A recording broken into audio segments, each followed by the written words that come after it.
কি বানাবে? ঠোঙা। তার জন্য কি করতে হবে? সর্বপ্রথম নিউজ পেপার নিতে হবে।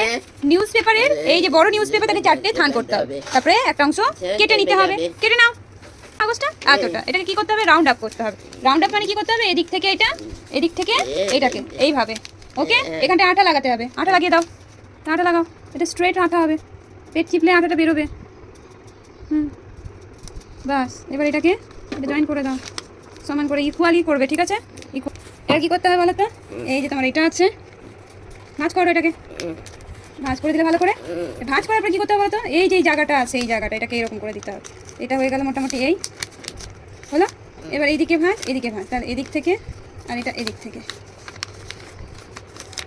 এই যে দেখেছো কেমন করে ট্রায়াঙ্গেল শেপ? দাঁড়াও, ট্রায়াঙ্গেল শেপ করতে হবে। করে নিয়েছো? এটাকে এইভাবে, এটাকে এভাবে। এবার কি করতে হবে বলো তো? একটা স্কোয়ার সাইজের কাগজ নিতে হবে আমাদের। একটা স্কোয়ার সাইজের কাগজ কোথায় বসাতে হবে? লাঠা দাও, বসিয়ে ফেলো আঠা দিয়ে। এইটাই, এই স্কোয়ার সাইজের আঠা দিয়ে বসিয়ে দিলে। এবার কি করতে হবে? এখানে আঠা দিবে, এটাকে বসিয়ে দেবে। এদিকে আঠা দিবে। কোন দিকে? এখানে আঠা দাও। এটাকে এরকম করে আঠা দেবে। তারপরে দেখো তোমার পেপার রেডি। কই হয়েছে ঠোঙা? ঠোঙা বানানো শিখে গেলে? হ্যাঁ।